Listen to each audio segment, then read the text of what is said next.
Siyanibingelela babukeli, ligama lami ngimFortune Sibonga kaTheledi. Ngihamba nemzalwane. Salibonani babukeli emakhaya. Nginamukela futhi nami lesi sifundo sethu sanamhlanje. Mina igama ngoPrevious Mpofu. Amen. So before siqala sizokhuleka, singacela Baba Mpofu asivulele inkonzo ngimthandazo. Baba wethu oyingcwele osezulwini othandekayo, ngalesi sikhathi sikubonga ngethuba osinikeze lona ubana sihlanganyele kule inkonzo ukubana sihlaziye isifundo sakho sinikeze sona. Kwangathi masi ukuthi sisichaze ungasinikeza umoya wakho oyingcwele ukuze sikwazi ukuthi sisichaze ngendlela efanelekile ezayenza ukuthi okokuqala sisizwisise thina ukuze nababukeli abasemakhaya bakwazi ukuthi basizwisise. Ekupheleni kwakho konke ngalesi sifundo yelinye ilanga sithola la sikhona ekusindisweni ngayo Yesu umsindisi kunye nenkosi ethu siyakhuleka. Amen. Amen. So no stopa senda sifundo number 4. So sihloko sethu sithi Jesus the servant of servants. So i-memory verse ithola ku-John 13 verse 15. Ifunzeka ngalendlela, for I have given you an example that you should do as I have done to you. So Jesu Kristu uyasiyala ngalamanye amagama uthini?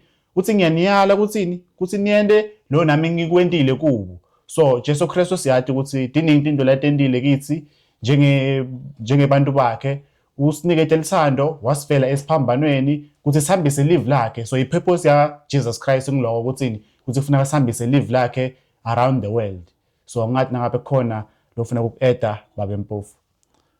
Yebo, ngisathi mina isihloko sethu siyachaza uJesu eyingceko yani yezinceko. Ma ubheka uDesire of Ages page ngo642 uthi impilo yonke ekaKristu kube yileyo eyokuthi asebenzele abantu engazicabangi yena kuqala. Uthi uKristu uze lapha emhlabeni ukuthi yena azosebenzela abantu, azehlise abe ingceko ebantwini, hayi ukuthi yena eze azophakanyiswa noma abantu banjani bakhonze yena. So uthi ke lesi kuyisifundo nathi kumele sisifunde sona, esisifundo esokuzithobisa, esokuthi manga sizibiza ngokuthi singabantwana bakaNkulunkulu simele sibe yizingceko, hayi inkosi. Amen. So yes, ngiloko lesitholako ke ukuthi kufuneka njengomakholo akufuneki sifane nebafarisi. So kufuneka sithini? Sibe mnene kuNkulunkulu, sithembeke, singadikhukhumeti, sibe kwe-position lesetulu but sibe mnene. That's why live laNkulunkulu lithini? Uthi Jesu Kristu ngidele kutokhuphula labasephasi bayetulu, ngendele labasetulu bayephasi, nalabangaboni babone, lababonako bangaboni. So ngaleyo ndlela leyo ke Jesu Kristu uzama kusiyala ukuthini? Ukuthi kufuneka sibe nepatience, singadikhukhumeti, especially nangelive lakhe. So masibe nokutithoba njalo. So sesitongena ku Sunday. So sihloko sethu sithi a Gentile concept. Number A, what destructive mentality originating with Lucifer's effects, Judaism, concluding Christ's disciples, and can also affect us today. The verse lethu silithola ku Luke 22 verse 24 to 25. So ke mangasibheka umbuzo esiwunikeziwe lapha, isihloko sithe sona a Gentile concept, umqondo wabezizwe. So ke sitshela lapha ke ngomqondo lo owaqala ngoLucifer, owadlulela esizweni samaJuda, waphinda wafinyelela futhi nakuphi nakubafundi bakaKristu, lo ongafika ngitsho nakithi ukuthi uLucifer sifunda ukuthi nguye owaqala ukuthi adelele umbuso kaNkulunkulu. Wafisa ukuthi ngabe kuthiwa yena uyaphakama ikakhulu ukudlula indodana kabani kaKristu, abe ngaphansi kukaNkulunkulu. So leyo ndlela eyokuziphakamisa sithola ihamba iqhubekeka, isuka kuLucifer indlulela kumaJuda. AmaJuda lawo afuna ukuthi abe ngabantu abaphakeme, abantu abakhonzwayo, abakhothamelwayo, ngoba bezibona indlela abathe banjani bakhetheka ngayo kwahamba lokho kwazi kwafikelela ngitsho la kubo bani la kubafundi bakaKristu siwathola ngelinye ilanga masiqhubeka nesifundo sethu sokuthola sebebuzana ukuthi ngubani ozokuba njani ozokuba mkhulu phakathi kwethu and mangasi uyithatha le inkulumo siyidlulisela ngitsho nakwesethu isikhathi nathi sasifike ekutheni silingeke ukuthi sifisa ukuthi ngabe kuthiwa ngiba mkhulu ngibe phezulu kwabazalwane bami ukuze yonke into eyenziwayo kulalelwe mina makuthi kuyakhulunywa kulalelwe mina makulokuthi kunento eyenziwayo kulandelwe mina kube yimi engiphawulayo kuyo yonke into enjani eyenzakala so nathi sinenkinga yokuthi sithanda ukuthi sibe ngabantu abanjani abaphakeme isifundo esikhulu njalo sesebekayo kithi ngoba lapha na ku Desire of Ages 4:35 umuca oqala uthena uLucifer akazange wafisa amandla kaNkuluNkulu kodwa wafisa ini correct kahle kahle ithi uLucifer wafisa amandla kaNkuluNkulu kodwa akazange afise isimilo sikaNkuluNkulu ukuzigabisa okungaba kuhle kuyilokho ukuthi sifise isimilo sikaNkuluNkulu ukuze sifane naye hayi ukuthi sifise ukuthi sibe namandla anjengakaNkuluNkulu amen so lokunye lesikutholako ke sithola ukuthi akufuneki sithi phakamise njengoba siyathi ukuthi phakamisa ipride ngiyo le nda ukuthi Lucifer etela emhlabeni so nathi ke njengemakholwa kufuneka ukuthini sigcizelele kuNkulunkulu sibe mnene etukwenkolo akuyi ngokuthi wena ufunze nganani ngoba most of the time sinemikhubo yokuthi hayi umuntu lofunzile na umuntu lofunzile ufuna ukuthi ikhukhumete uphakame edlula labanye abantu but Jesus Christ uthi lento le ayifuneki so Jesu Christ ufuna ukuthi senenjani sibe mnene kulomunye nalomunye ungadi phakamisa ukuthi wena ngathi udothi uyamdlula kulomunye lento leyo ayi apply just etukwe abantu kuphela bangaphandle even nasithi ku live laNkulunkulu kude lokuthi umuntu mina ngishumayela adlula lomunye ngishumayela adlula lo so uNkulunkulu kude lokho live laNkulunkulu akukho ukuthi phakamisa lapho so kufuneka ukuthini ukuthi sinake lo ama mistake lesiwayendako sithandaze ukuthi inkosi yethu isite singadi phakamise ebusweni bayo amen amen ngaphambi kokubona ke sidlulela phambili kune inkulumo ebalekile lapha na ku Testimony for the Church volume 5 page 241 itona ke by spiritual pride a desire to dictate an ambitious longing for honor or position the church may be disturbed and have peace sacrificed bemfuna kahle le inkulumo engaphezulu ka Desire of Ages ku 550 ukuthi laba abantu ababephakeme kusizwe samaJuda kuthiwa isikhathi sonke bebefisa ukuthi babe yibo abacabangela abantu kube yibo abathathela abantu ama decisions kube yibo ababusayo phezulu kwabantu bese kuthi ke laba abantu abampofu abangalalutho wona wabo umsebenzi sokuyini ukuthi babakhonze babalandele bebengenayo intando yabo ukuthi banjani bayilandele bekumele balandele intando yabani yabaphathi bamaJuda kukanti ke akusiyo leyo injongo uKristu akade ethe afisa ukuthi ilandele emhlabeni sizoyithola mangasidlula manje ngoba siya esigabeni sesibili ngiyabonga amen so siyaqhubeka siya ku Monday sihloko sethu sithi a change in attitude needed question yethu yaka number A ithi lana in stark contrast to ambitious longing for a higher position what principle did Jesus establish and what example did he give in this regard verse lethu silithola ku Luke 22 verse 26 and 27 and John 13 verse 13 to 16 uJesu lapha simthola eza ngoba ubheke isimo amaJuda anjani aziphatha ngaso esokuthi bona bayakhonzwa bona baphakeme bona bayalandelwa bona bayahlonitshwa uKristu ke mangaye sefika uza kubona aguqule isimo esinjengasona lesi abafundise lokhu okuyiko kwangempela kumele banjani bakwenze uKristu mangaye fika uyabachazela ukuthi yena uze ukuze azobafundisa ukuthi omncane lomkhulu banjani bayalingana bayafana uKristu uze ukuzobafundisa ukuthi lo ozibona eyinkosi kumele athathe umsebenzi ukuthi abe yini abe yinceko ngoba yena wayeyinkosi uyabatshela ukuthi yena akazanga ukuthi azokhonzwa o azophakanyiswa kodwa uzokwenza umsebenzi wani wobunceku, umsebenzi wani wokuzithobisa. Amen. So njengoba siyakuthola lokho-ke, lokho kusikhumbuza ukuthi kufuneka sibe nokuthi ithoba, akukhathalekile ukuthi umholi noma umpriest, njengoba sifundza ngani ngabapriest baka-Israyeli, baFarisi, bapriest labakhulu. So-ke kubantu labafuna ukuwoshipa, bantu labafuna ngathi, so esikhathini esiningi bebeta ngathi inkolo yabo, so ngaleyo ndlela bebadiphakamisa, but Jesus Christ so uthi kutoprova lokho. That's why the time ageza abafunzi bakhe tinyawo, wathi Peter, ingabe Nkosi wena ungageza mina tinyawo na? So Peter lento leyo beyimangalisa because and bekafila ngathi uyahlambalateka ukuthi inkosi njani geza mina tinyawo. So Jesus Christ bekade kutoprova lokho-ke ukuthini, kuthi lo mkhulu uyatithoba. That's why isiBhayibheli lizulu lifana nomntwana lomncane. If singafane njengebantwana labancane angeke sangena ekhaya ezulwini. Amen. So ichazile lapha ukuthi uKristu mangayefika yena uzomisa umbuso wakhe onezimiso ezihlukile kunalezo ezabobani, ezabaFarisi kunye namaJuda. Ngoba yena owakhe umbuso umisa hayi ngaphansi kokuthi abantu babonise amandla abanawo, kodwa ke umisa ngaphansi kokuthi abantu beze ngenjongo yokuthi bazosebenzela abantu, hayi ukuthi babonise amandla phezukwabo nokuthi bona baphakeme kungakanani, kodwa beze ukuthi bazosebenzela abantu, babe yini, babe izinceku.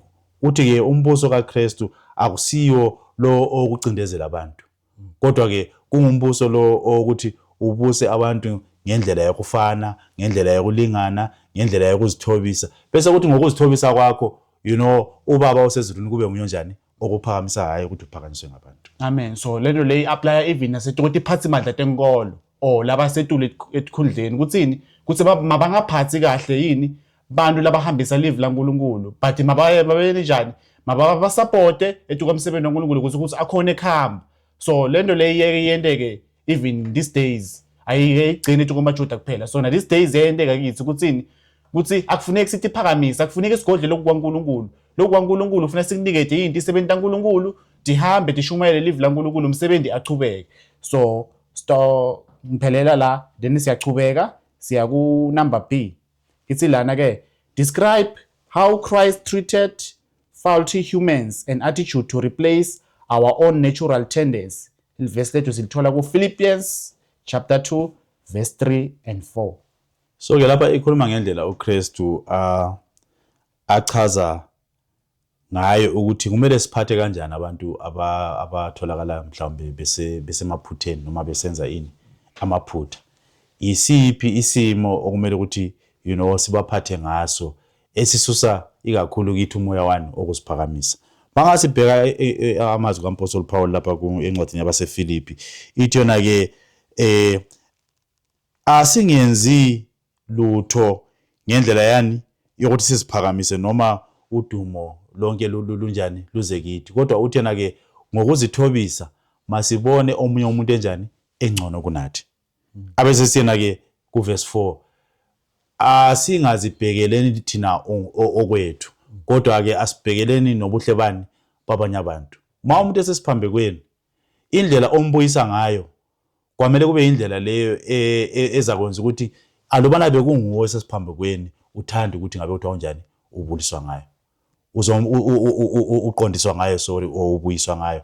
So ke indlela esikholetha ngayo abantu singabacorrecting ngendlela leyo ukuthi thina singabantu abanjani abazigabisayo sengathi angeke siwele futhi lathi emaphutheni kanjani afana nawabo. Sine golden rule esithola encwadini kaMathewu 7. Leyo thina yenza lokho othanda ukuthi abantu banjani bakwenze kuwe. So ke ekubuyiseni abantu abaphambekile o ekuqondiseni abantu abaphazamayo endleleni yokukhola, asikwenzeni lokhu ngendlela yokuthi nathi alubana besisendaweni yabo bese ukuthi siphathwe kanjani. Amen. So lokho kuyasikhombisa ke ukuthini, ukuthi if nangabe khona olosebandleni awonile but masengamjaji simbuyise ngelithando la Jesu Kristu. If siyathi ukuthi esikhathini esiningi siyake siphambane, kodwa akufuneki senenjani ukuthi sibe siyamjaja. That's why lisilive laNkulunkulu ungamjaja wena mzalwane wakho, ngoba siyathi ukuthi ijudgment yaNkulunkulu, but live laNkulunkulu alizivumeli ukuthi sihlulele labanye abazalwane bethu. Njengoba leyasho ukuthi ithi kufuneka sibaside sisitane ngelithando lenkosi yethu Jesu Kristu, sibuyele kuye ngelithando lakhe. So singajajani, singadeni ngathi thina singcono ukudlula labanye or sikholwa ukudlula labanye abantu. So amen, siyachubeka. And masibheka uMoya's Prophet laphana ku-Testimonies for the Church volume 3 upage 444 no 445 ukhuluma amazwi abalekile, ukhuluma ngomzalwane othile. Lo mzalwane othile owayethi manga enabanye abazalwane ababukele phansi, makukhona mhlawumbe into ethile okukhulunywa ngayo afisa ukuthi ngabe kuthiwa kuthathwa esake sinqo.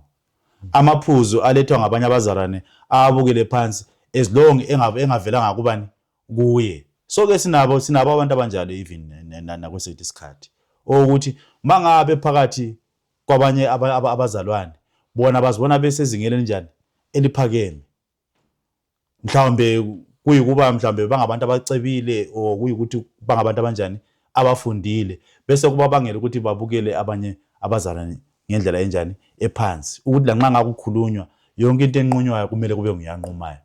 Manga ukuthi kumele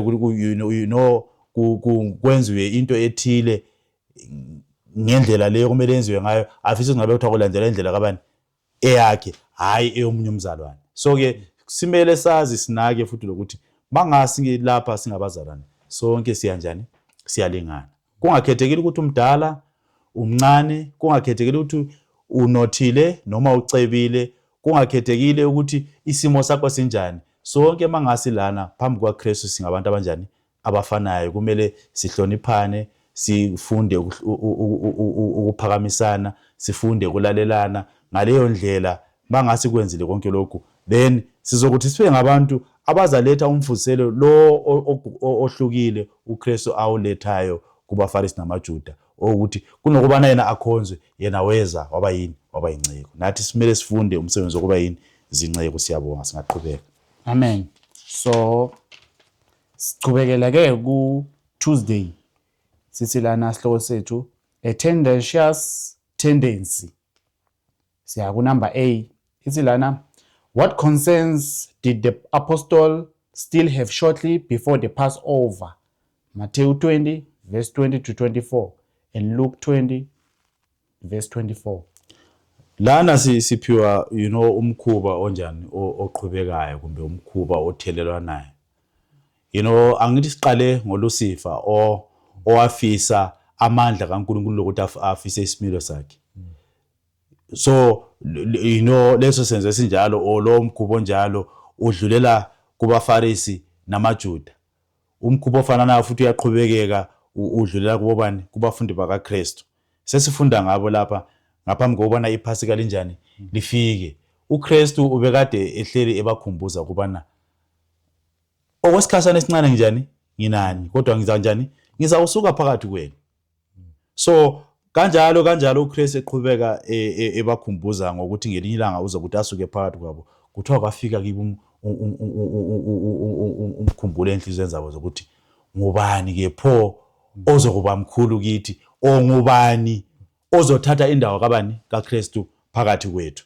So lokho kuthiwa kwahamba kwaze kwafika ekutheni kuziveze ngelinye ilanga lapho umama kaJohane noJakobe uJames lapho afika khona kuKristu, ngoba le into babenayo enhlizweni zabo kodwa benje benganjani, bengayiphumiseli. Umama kaJohane noJames ngelinye ilanga kuthiwa uya kuKristu. Mangasifunda kuMathewu lapha ngo-20 uthi bengicela ukuthi mhlazana umisa umbuso wakho Nkosi, amadodana ami la omabili, omunye ahlale ngakwesokunene sakho, omunye ahlale ngaphi, ngakwesokhohlo sakho. So uKristu nxa emamele umama kaJohane ekhuluma kanjalo, kuthiwa uyambuza ukuthi ingabe na uyawazi na lokho okucelayo, ngoba mawucela ukuthi abantu abakho omunye ahlale ngakwesokunene sami, omunye ahlale ngakwesokhohlo sakho, kusho ukuthi kumele bahlanganyele ekuhluphekeni enza kudlula phakathi kwabo. Kumele bakwazi ukuthi baphuze indebe noma baphuze isitsha leso ekuzomela ukuthi nginjani, ngisiphuze. Abesethi yena ke kulungile, bazoyiphuza or bazosiphuza lesi sitsha, ngoba bayasho nabo ngokuvumelana lonina bathi hayi sizoyiphuza le indebe ososiphuza lesi sitsha. uKristu uthi kulungile manje uzokwenza lokho, kodwa ke akusikho kwami ukuthi ngiphawule ukuthi hayi wena uzohlala ngakwesokunene wena uzokuhlala ngaphi, ngakwesokhohlo. Mangake ihamba ke le inkulumo siyiqume indaba ende ibe mfishane, sithola ukuthi uPetro sithola ukuthi uJohane nomfowabo uJames uJacob bahlanganyela ekuhluphekeni kukaKristu. Ngoba uJames simthola siba ngomunye wabantu abathi babulawa nguHerod, inkosi uHerod kabuhlungu ngokuthi anqunywe ini ikhanda, okwakuyisenzo esibonisa ukuthi uhlanganyele ekuhluphekeni kukaKristu. uJohane mangasifunda ngembali yakhe ukuyifinyeza nje ibe mfishane, sifunda ukuthi kubo bonke abafundi bakaKristu nguye owafa nini ekugcineni. So he lived to see bonke abafundi ayenabo behlanganyele ekutheni balandele uKristu besifa ngezenzo ezibuhlungu, abanye bebethela isiphambanweni abanjengabo Petro, abanye benqunywa amakhanda ngaleyo ndlela. And iyasichazela futhi ukuthi waphila ukuthi abone iJerusalema lenjani libhujiswa njengalokhu uKristu wayenjani eprofethiwe, kwaze kwahamba kwafika esikhathini sokuthi kuhlupheke yena ngokwakhe, lapho ethathwa esiyaphosela phakathi kwembiza enkulu yamafutha abilayo befuna ukumbulala ngenxa yaleli vangeli elinjani ayelishumayela. Mabebona ukuthi akafi bayamthatha bathi asimthatheni siyemfaka esiqingini sangaphi sasePatmos ukuthi ahambe ayozifela ngoba sesihlulekile akafi lo muntu. Lapho kwaba isikhathi sokuthi akwazi ukuthi ke asibhalele incwadi yani yesambulo. Ngaleyo ndlela ke uJohane wahlanganyela ekuphuzeni le inkomiso yokuhlupheka kwabani kukaKristu njengoba unina wamcelela. Amen. So lo yasikhombisela ke ukuthi nanoma ngabe umkholwa, if ukholwa kuJesu Kristu utawuhlupheka. Ngoba ngile cross le Jesus Christ asesifollowish, netinhlupheko le watithwala naka eCalvary. Uthi wonke umuntu lo wahlupha indvodzana yemumvu. Anginasi ke siyohlushwa, so funeka sibe faithful, sifute lama hero ethu lakukhulunywa ngawo uJohana James. Kumele liqiniso nanoma ngabe kunjani. So sitochubeka. And masi khona lapho futhi siphawule kumoya siprofito. Mhlazana umama kaJohane eseyikhulumile inkulumo wayiphumisele ukucelela abantwana bakhe ukuthi omunye ahlale ngakosokunene, omunye ahlale ngakosokhohlo sikaKristu embusweni. Kuthiwa kulapho abafundi abazizwa khona labo sebenegunya lokuthi bakhulume ngayo leyo ndaba. Baqala ukuthi babhekelane phansi, babonisana ukuthi omunye uthanda ukuthi abe njani, abe mkhulu. Kuthiwa ikakhulu uJudas. uJudas nguye wayevele ezimisele ukuthi yena nguye okumele athathe indawo enjani ephakeme. Ngisho nabanye babafundi especially abanjengoPetro babembuka uJudas njengomuntu kuthiwa wayenomzimba omkhulu, giant, and ethi enjalo engumuntu ofundileyo. So nabo babehleli bembhekile ukuthi vele mhlazana kungenzeka ukuthi kukhethwe omunye phakathi kwabo ongathatha indawo yokuthi abe phezulu kwabo, kumele kube nguye Judas. So ke sizozwisisa ke mangasiqhubeka nesifundo ukuthi kwenzakalani. Okay, siyachubeka, siya number B. Isi question yethu lana, what earlier illustration had the disciples apparently forgotten does trigger another cause for decisions among them? Matthew 18 verse 1 to 4. So ke uKristu wayeke wakhuluma naba abafundi bakhe. Ngoba abantu umbuzo uthena, what earlier illustration have the disciples apparently forgotten thus triggering another cause for dissension amongst them? uKristu kwake waba nokuxokozela phakathi kwabo abafundi futhi ngayona le indaba yokufuna ukuba njani, ukufuna ukuba mkhulu kunomunye. uKristu mangasifunda lapha kuMathewu 18 verse 1 kusiya ku4, uthatha umntwana omncane umbeka phezwani kwetafula.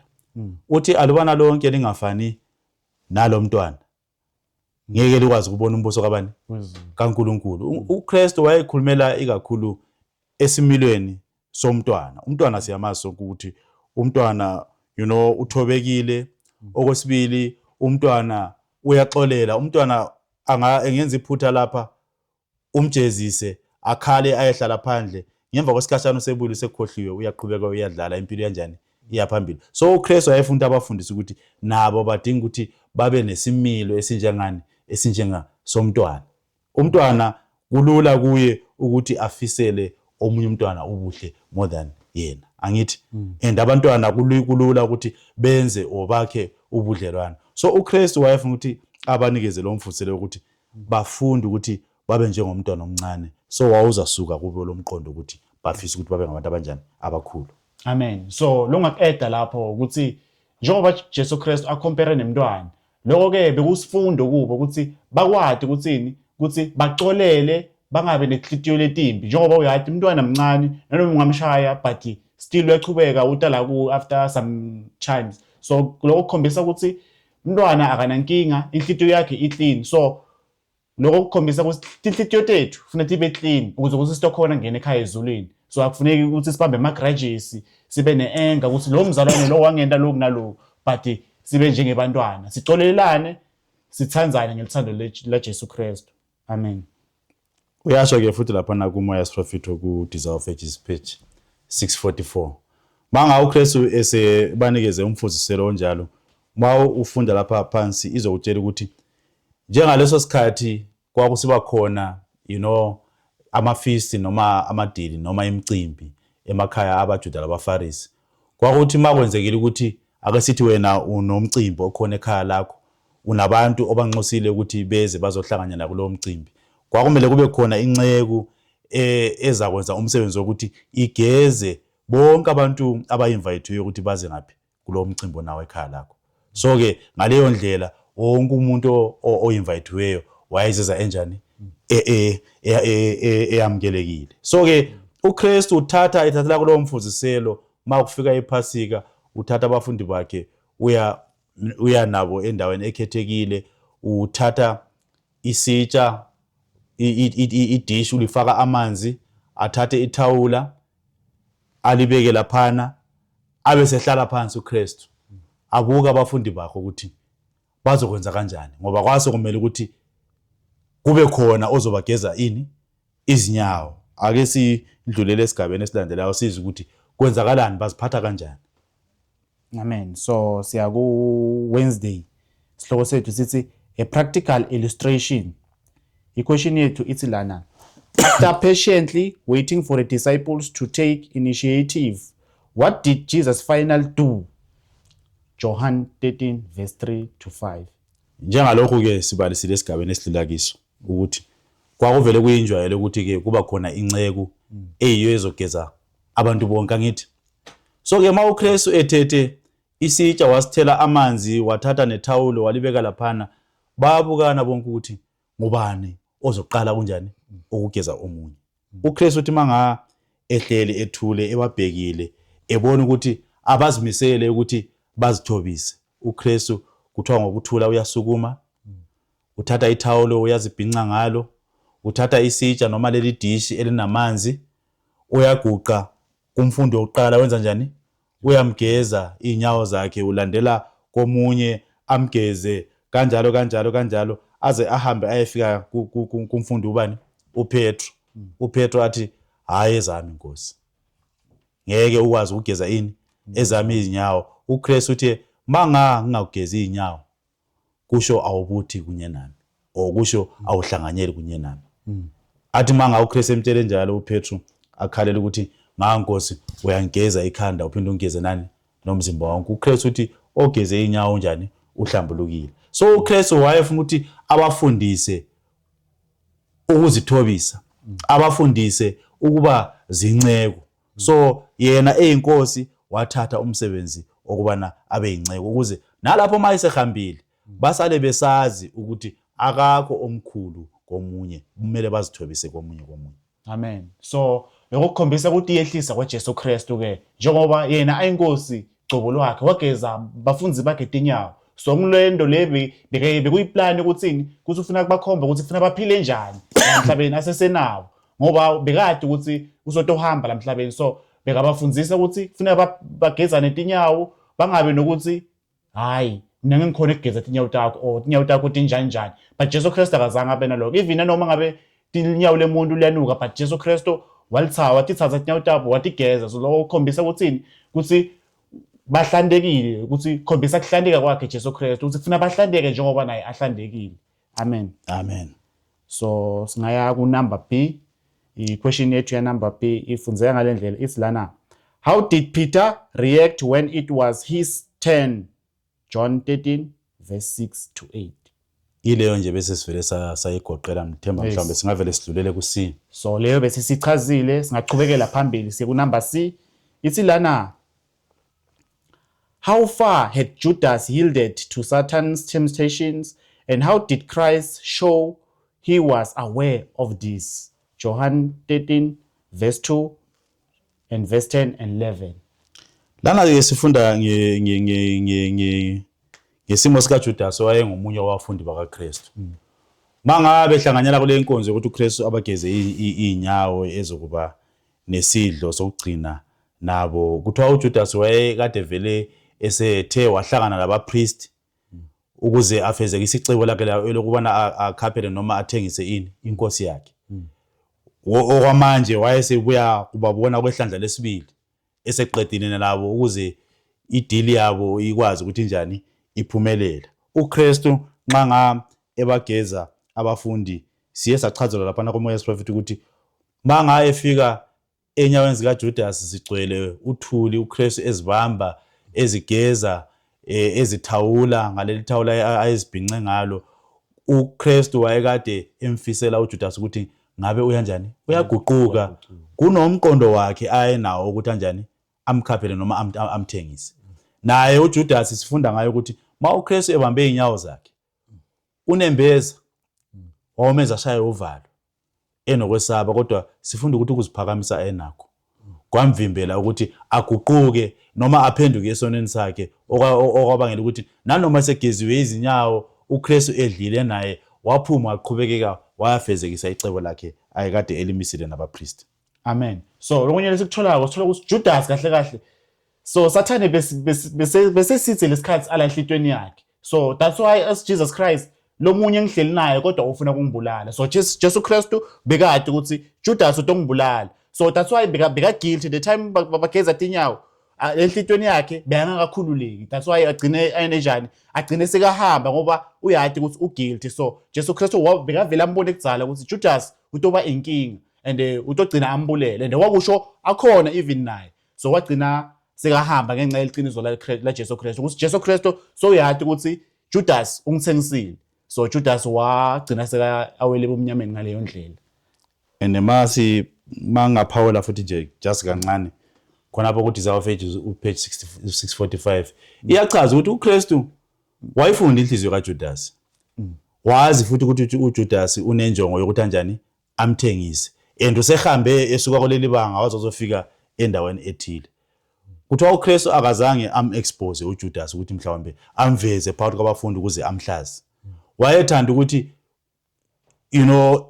ukumbekezelela kwakhe mhlawumbe kungasebenza inguquko kuphi enhlizweni yakhe. Ibisikhuluma nabafundi bonke ukuthi labafundi bonke azange bacabanga ukuthi phakathi kwabo ngakho khona umuntu mhlawumbe oceba icebo elibi ngobani ngoKristu.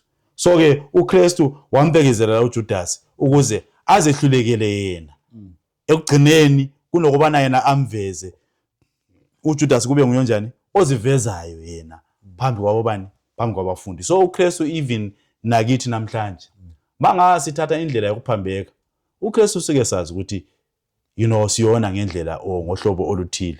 Kodwa ke akusindlela yakhe ukuthi asihlaze owasihlambalaze phambi kwabantu.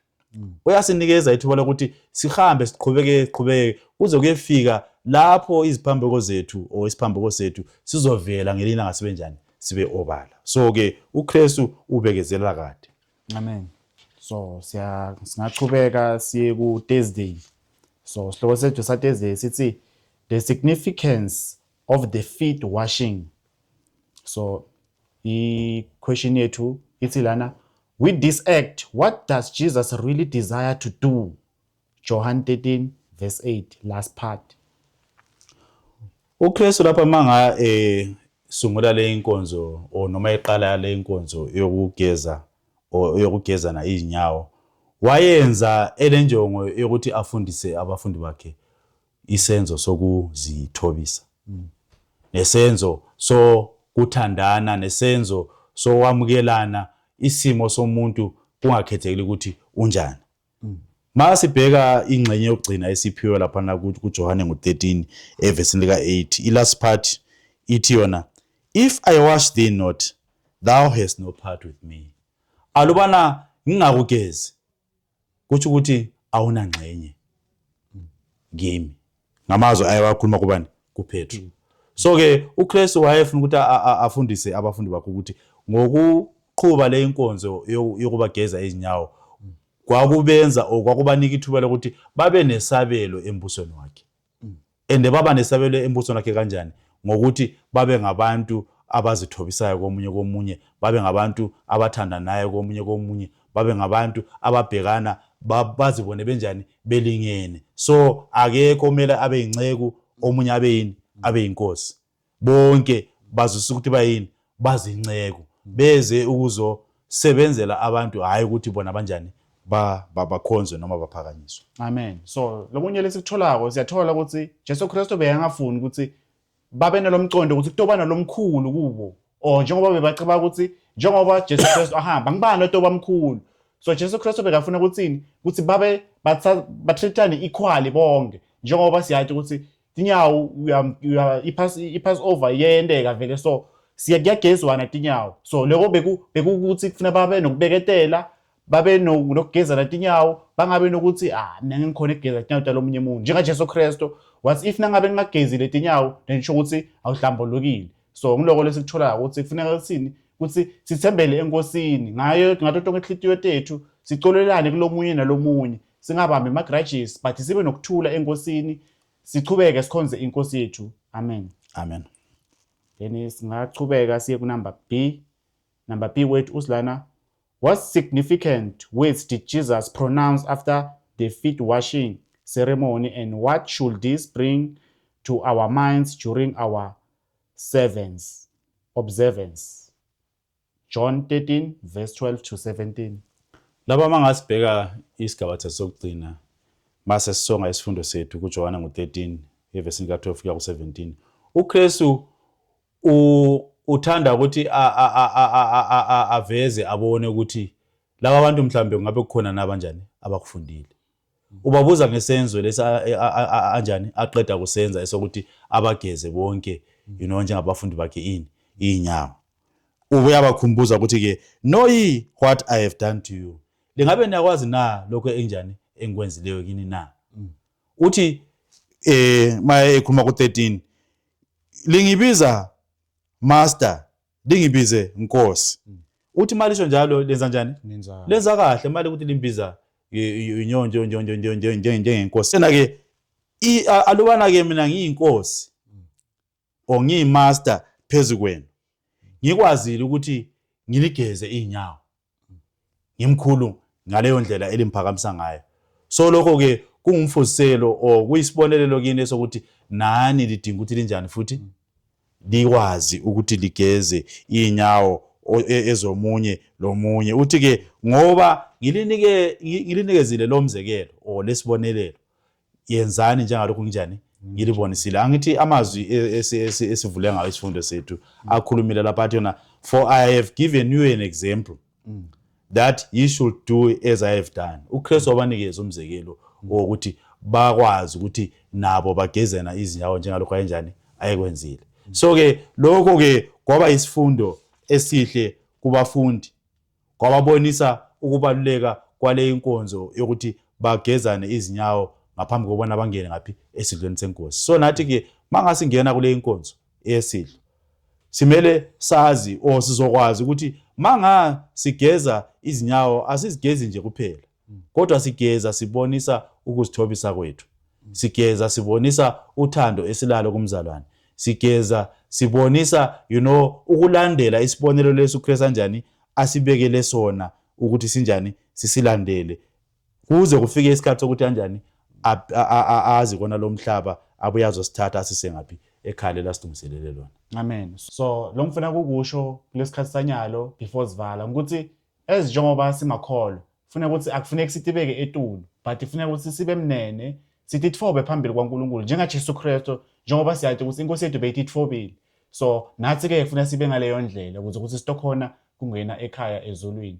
Ungathi nangabe khona lo ufuna ukueda babe mpofu.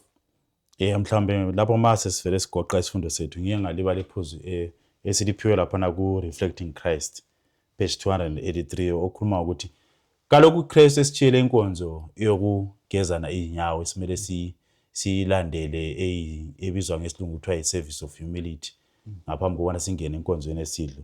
Uthena ke lapho manga uguqe phansi ubambe unyawo lomzalwane, uthena kumele uzibuze ukuthi kambe engabe ngingenakho na ngaphakathi kwami enginakho against ubani umzalwane wami.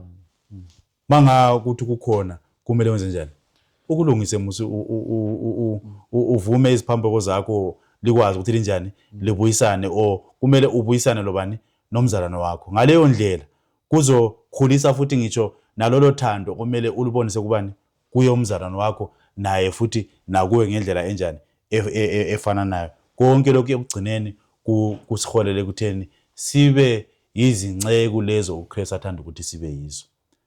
Ngoba anti uthi yena lo ozithobisayo mina ngizokwenza njani ngizokumphakamisa.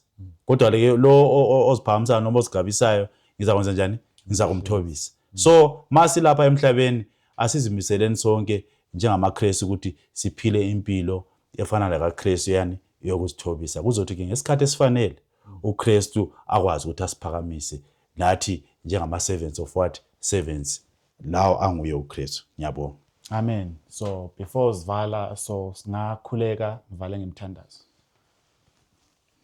Baba loyingcwele siyabonga lokonke losikufunzile siyakwazi ukuthi kuchamuka kuwe somandla lokusikhombisa ukuthi kufuna sibe mnene phambili kobuso bakho singadiphakamisi kodwa sitehlise njengawe Jesu Kristu njengoba watehlisa lapha emhlabeni. Siyakhuleka somandla sikhulekela kufisa kuba necharacter yakho kodwa ayikufisa iposition yakho njengaLucifer kodwa sikhulekela kona ukuthi masibe necharacter yakho lapha emhlabeni ukuze ukuthi sitoba kukhanya kwelive kuze kube manje naphakade. Amen. Amen. Siyabonga ababukeli siyafisa ukuthi nisibukele futhi sifundo lesilandzelako lesitholakala kulesi number 5 lesithi the way and the truth and the life. So singasijabulela kakhulu ukuthi sikubukele lokho lesifundo lesitoba sisifunza. Amen. Amen.